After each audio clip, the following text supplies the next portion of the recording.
এবার লাল শাড়ি পরে কোটি টাকার গাড়ি থেকে নামলেন চিত্রনায়িকা শবনম ইয়াসমিন বুবলি।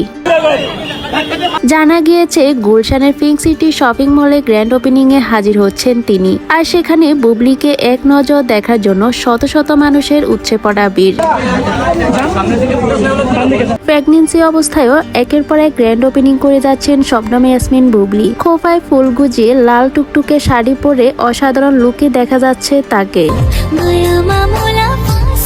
আর সেখানে সাংবাদিকরা শাকিব খানকে নিয়ে একের পর এক প্রশ্ন করে যাচ্ছেন বুবলিকে। একজন প্রশ্ন করলো শাকিব খানের থেকে পাওয়া প্রথম শাড়ির রং কি ছিল। সাথে সাথে বুবলি বলে উঠলো বরাবরের মতোই শাকিব খানের ব্লু কালার ভীষণ পছন্দ। শাড়ির রং কি ছিল? বাবা, ব্লু ছিল।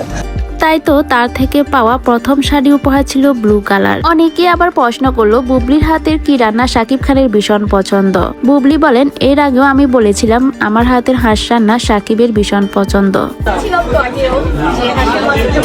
এই নিয়ে একের পর এক প্রশ্ন করেই যাচ্ছেন সাংবাদিক ভাইরা। তাই তো এক কথায় বুবলি বলে দিয়েছেন, এই রমজান মাসে আমি ঘরে বাইরে সবকিছুই ম্যানেজ করে চলছি। সবাই ভালো থাকবেন, নিজের প্রতি যত্ন নিবেন। আমি সবাইকে অনুরোধ করবো আপনারা প্লিজ। তো ভিউয়ার্স, বুবলিকে আজকের লুকে দেখে আপনাদের কাছে কেমন লাগলো কমেন্ট করে আপনার মতামতটি জানিয়ে দিবেন। ভিডিওটি ভালো লাগলে সবাই আমার ইউটিউব চ্যানেলটি সাবস্ক্রাইব করে পাশে থাকবেন।